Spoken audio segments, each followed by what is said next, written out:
So welcome to Held Hostage. This is a ransomware primer.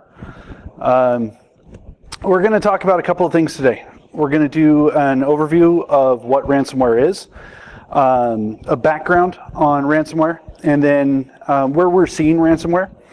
And then we're going to do some case studies. These are real-world engagements that I've worked.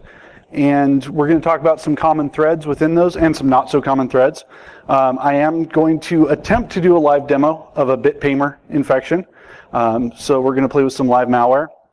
And then I'm going to give you guys some tips for protecting your environment that you can take away and help secure both your families and your company's networks. So let's talk about ransomware. And one of the questions that we often get is, why is ransomware so popular? And the answer to that is that it's a good attack. It's cheap and it's effective. The level of investment required by an attacker to deploy a ransomware attack is very small compared to the return that they get on that. So what is ransomware besides a pain? We define ransomware as malware with encryption. So not all malware is ransomware, but all ransomware is malware. It's mostly non-destructive.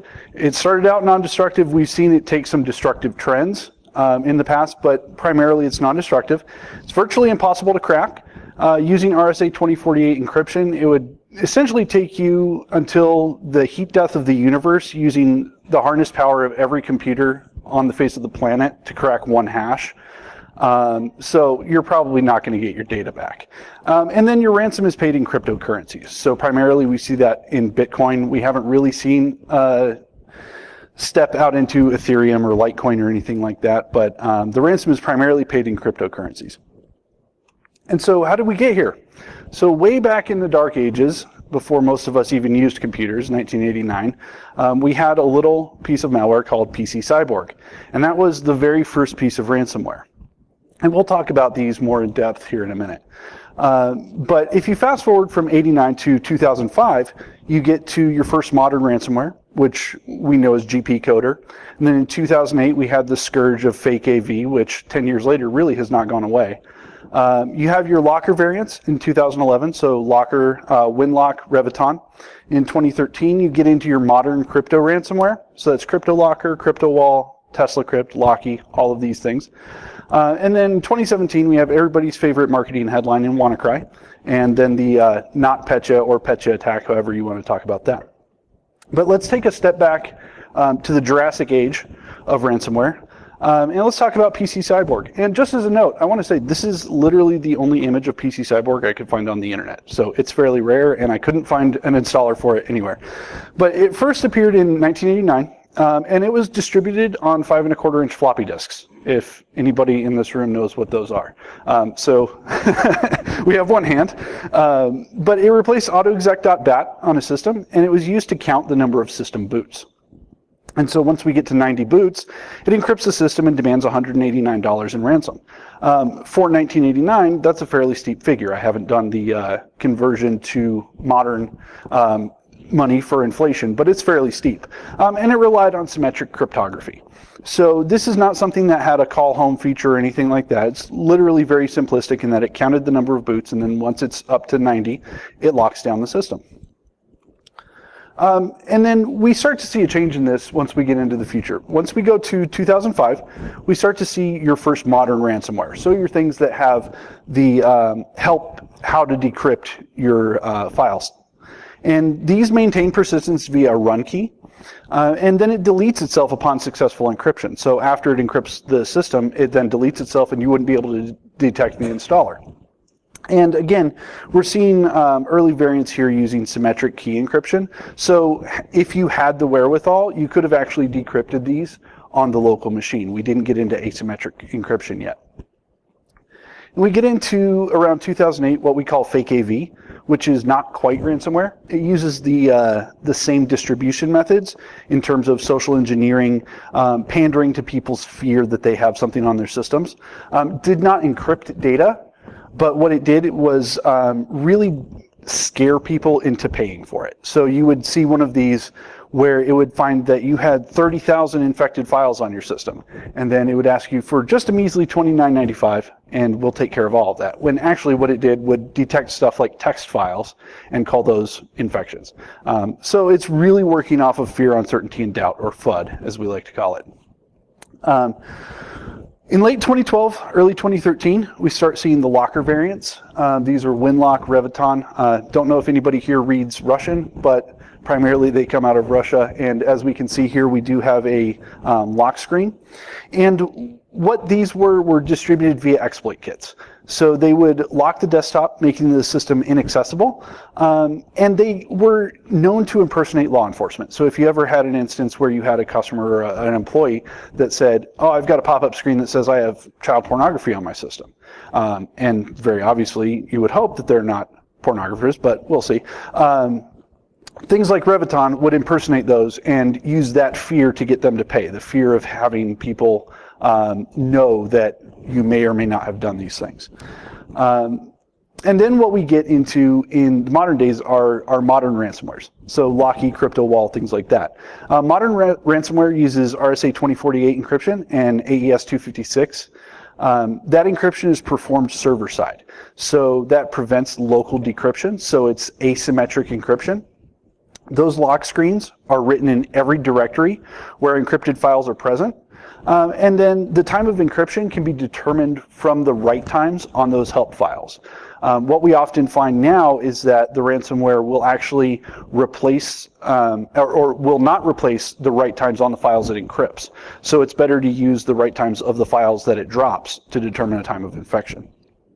And then last year, actually right around this time, we have everybody's favorite marketing headline, WannaCry. This is a worming ransomware that spreads via unpatched Windows installations. It uses Eternal Blue, and to take advantage of the MS17010 exploit, the ransomware aspect is really poorly designed and is really not the newsworthy part of it. The newsworthy aspect was the worming capability. Because what was the last real worm that we dealt with was probably Config around 2009. So you had essentially an 8-9 year period where nobody had seen a worm in the wild, and a lot of people got caught unprepared. And one of the other things we've noticed is ransomware as a service.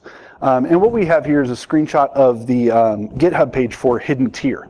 And you can actually go out to this GitHub page and download proof of concept ransomware.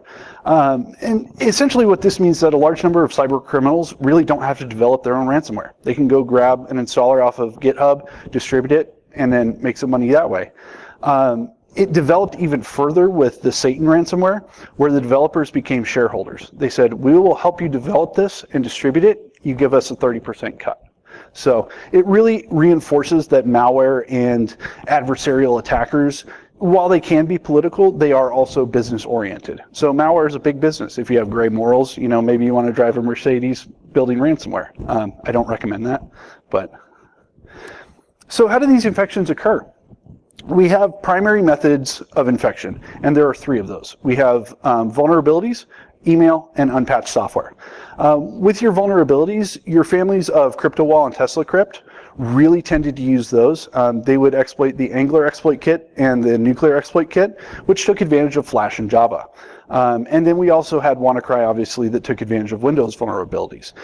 One of the things that we often try to do in our recommendations is say, you know, try to get Flash and Java out of your environment. We really stopped doing that after we started getting laughed at on wrap-up calls when people in the banking industry that have, you know, long-term applications that run on a version of Java that's at this point probably 15 years old can't really get rid of it. So we had to come at that from another point. Locky is a campaign that really loves to push email. And we've seen this really in a resurgence around Christmas time. We actually had one in December of 2017. They love to use fake invoice attachments. So your fake FedEx, UPS notices, people still haven't caught on that FedEx and UPS don't send you PDF files that are actually executables. And then Word docs that have macros in them. And those Word docs will reach out, grab the malicious executable, download it, and install it. And then we have your unpatched software. So things like SAMS used the unpatched JBoss instances. That happened really about 2 years ago, but we still see those once in a while. And then remote desktop is another one. If you've got 3389 exposed to the internet, you are probably going to get hit at some point with a brute force attack, if not with ransomware. So where are we seeing these? There are actually two answers to this question. The short answer is everywhere, and the long answer is no, really, everywhere. But we have three primary verticals where we see a lot of ransomware attacks. That's going to be in healthcare, because you have your hospitals, imaging centers, clinical offices, these places that really may not have visibility into what's running. You have your financial services institutions, which are especially vulnerable during tax season. And then oil and natural gas, because you have a lot of remote workers that are often maybe not on managed systems, but have access to file shares and things like that. So you could get an infection out in the field, and that can jump back into your environment. Let's talk about a little bit in the trenches. And the tagline here is how much data got encrypted, because that's a question that we asked on the phone with one of these. And so before I get into the case studies, I'm going to talk a little bit about the analysis tools that I use. So this is not an endorsement of these tools. This is simply what I use.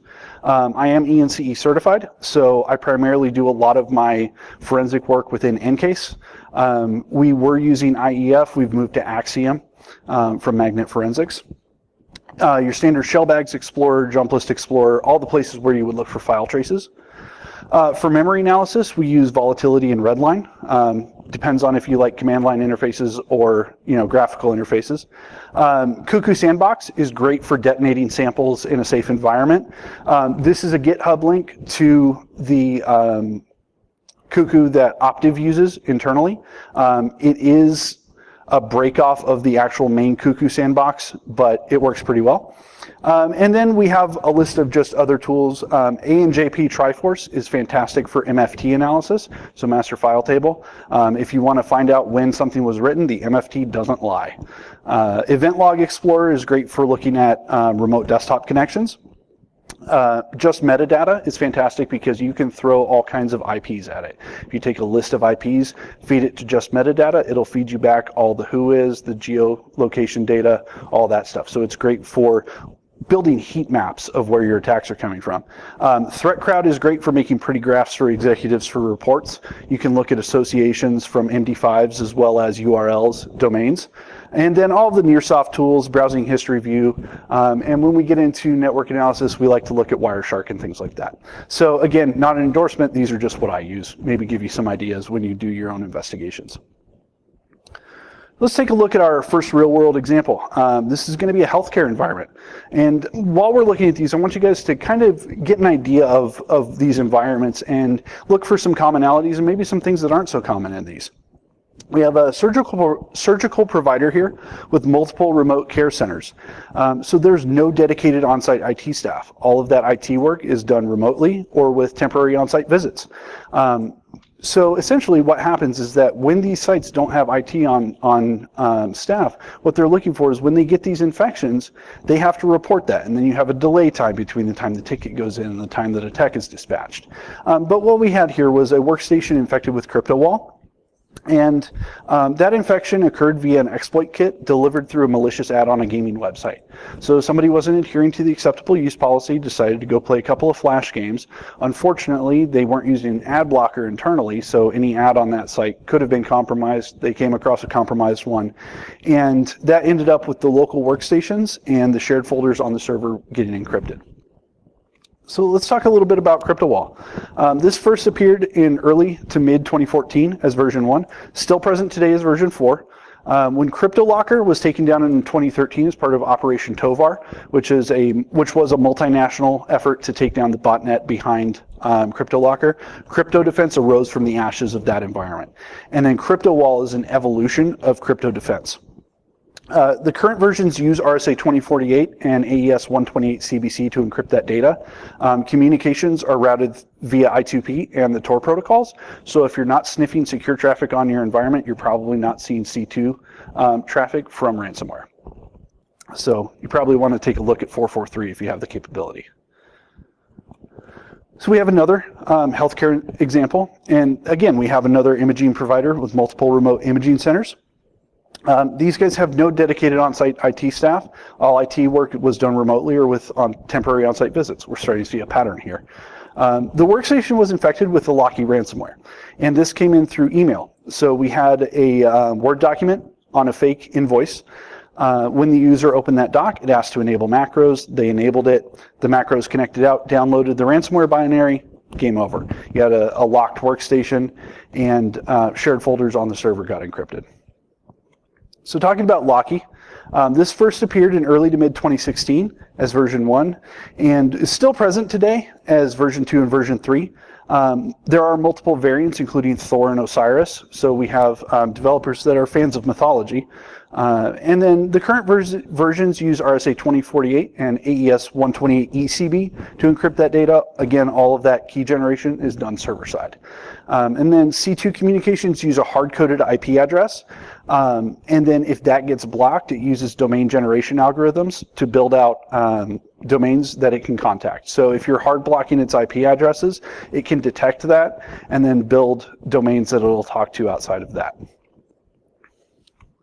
So our third example here is a petroleum and natural gas industry. It's a multinational, and they have a combination of on-site and remote IT workers. They have a high visibility and many tools in place to monitor that stuff. So essentially, we're seeing a change here. Instead of there being remote IT staff, it's a combination of on-site and IT staff and a bunch of tools. This user system was infected with TeslaCrypt. The infection occurred via the Angler exploit kit during a browsing session, and that workstation was infected along with an 80 terabyte SAN, and the entire thing was encrypted. So when they got on the phone with us, they had us in one ear and EMC in the other ear, and they were screaming into both phones. So that infection occurred on a Friday leading into the weekend, and the tools that they had in place did not alert on that infection, and as they were not tailored for ransomware. And so what we had happen was that infection was not identified until a day and a half after the infection and encryption. So that ransomware essentially had a day and a half to run rampant in the SAN. There is a happy ending to that story. They actually had hourly incremental backups on that SAN, so they only ended up losing a day and a half of work, but if that had happened on a Monday and not a Friday, it could have been a lot worse. So test your backups. But talking about TeslaCrypt, this first appeared in early 2015 as version 1 and remained live through 2016 as version 3.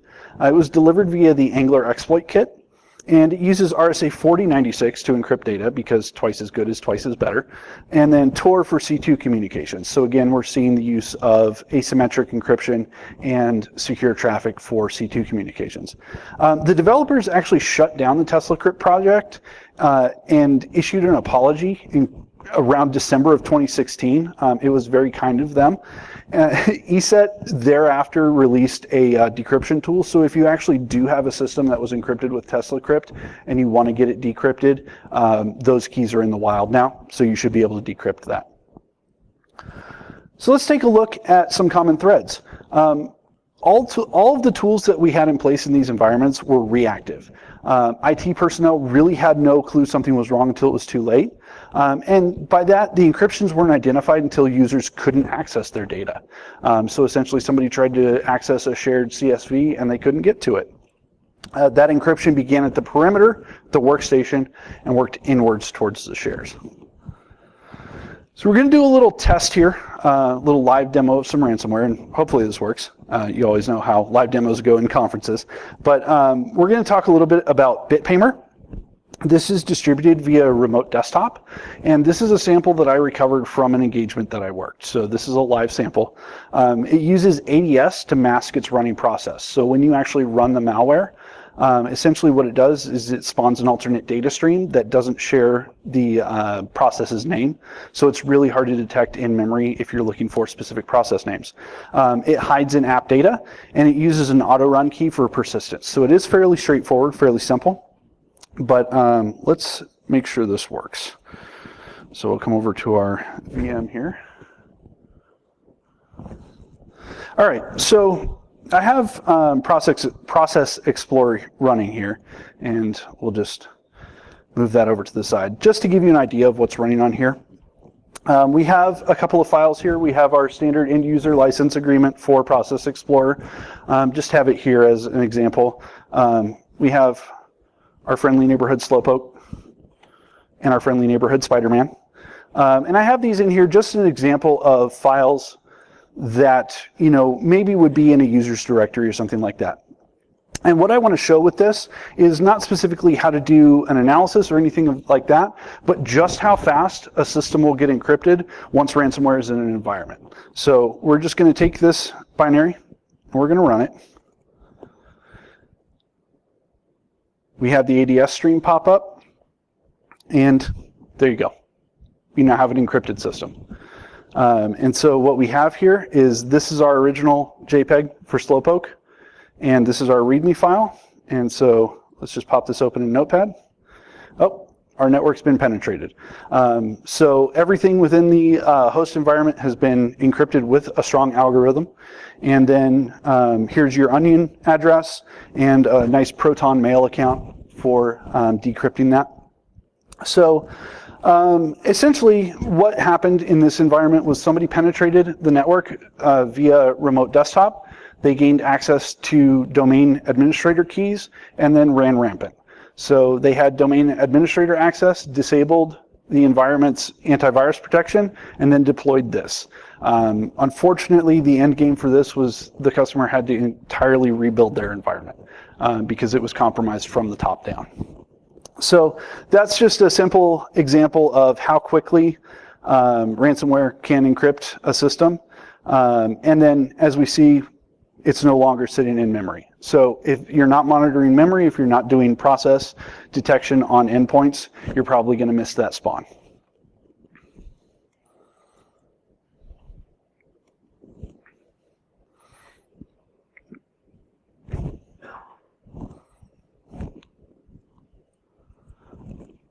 So how do we protect against things like that? And what we've come up with is kind of a conglomeration of items to help protect your environment. We're talking about patches, backups, file integrity monitoring, endpoint process visibility, security awareness training, email extension filters, and then AppLocker, software restriction GPOs, and network segmentation. And these are not in any specific order. These are all of equal importance. So let's start by talking about patches, backups, and file integrity monitoring. So patching systems is imperative. We saw this about this time last year with WannaCry. If you can't get rid of Java and Flash, or if you laugh at consultants that tell you to get rid of them, please make sure they're updated as well as you can. Tested backups are the cheapest and easiest mitigation against ransomware. And a backup is really just data unless it's tested. So if you have a disaster recovery plan, if you have a business continuity plan and you don't test it, it's worth about as much as the paper it's written on. And then file integrity monitoring helps identify and revert changes ransomware makes. So what we call these are the canary in the coal mine. So if you have a piece of data that you're using to test within the environment and it triggers and you notice it, you can actually help to stop that infection before it occurs. Endpoint process visibility is great. It's critically important that you know what's running on your systems. Endpoint monitoring software can alert on those process spawns, like we saw with BitPaymer here. Those solutions can provide one-click hash banning. So one of the things that we've noticed about ransomware developers is that they're not very creative. They will send out a bunch of installers that all have the same MD5 hash, which is why traditional AV works so well against ransomware. But then again, we've also seen that they actively develop these things. So they may flip a bit and change that MD5 as soon as a detection comes out. We like to use VirusTotal to monitor binaries, so do the bad guys. So understanding what is running on a system is key. And we'll talk a little bit about AppLocker, SRPs, network segmentation. There was a question earlier in one of the presentations about how effective is whitelisting. One of the things that we notice is that whitelisting is super effective, but you're going to need one dude working 40 hours a week to keep everything appropriately whitelisted. It is free with full documentation from Microsoft, and that's AppLocker and software restriction policies. AppLocker works the same as software restriction policies, But AppLocker is for Win7 and 2K8 R2 and higher, and SRPs are for lower systems. It will stop most ransomware and malware in its tracks, but it's super intensive to maintain. So there's a trade-off for it. Network segmentation is beyond the scope of this talk, really, but you want to use a network architect and build out your Fort Knox. So all of your critical systems need to be protected. And really at this point, if you're worried about endpoints and protecting them, it's probably more effective to just wipe and rebuild a system if it gets infected, and focus that security on your gold mine. Email extension filters, we see a lot of ransomware come in via email. So what we recommend is to block attachments with both common and uncommon extensions. Your basic list is zip, JS, exe, because nobody should be getting those through email.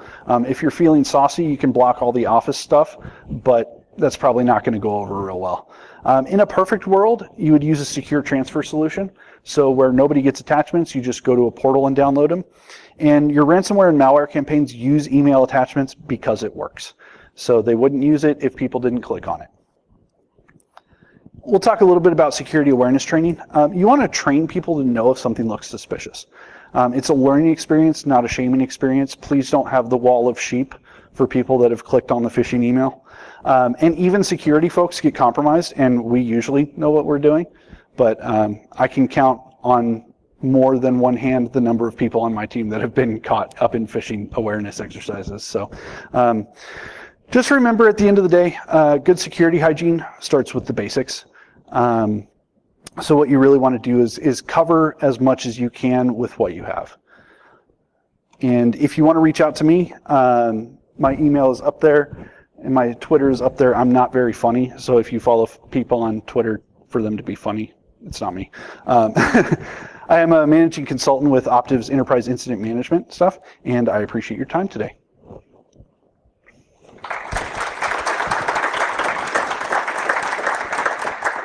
Does anybody have any questions? Yes, sir. Maybe like a few slides back, you mentioned about how to prevent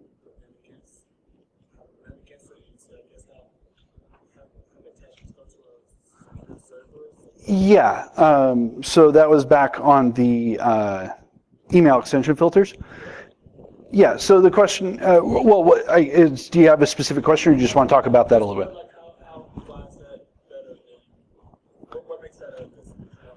I'm not sure. Okay, so just as an example, at Optiv, we use Proofpoint. And again, not endorsing this is simply what we use internally.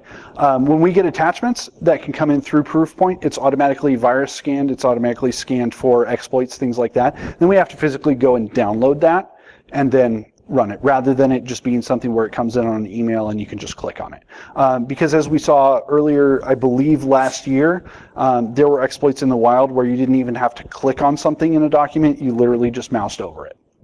And that can go out and trigger a malware download. So having it come in through a portal gives you that extra layer of defense, so things are scanned prior to them ever seeing the end user.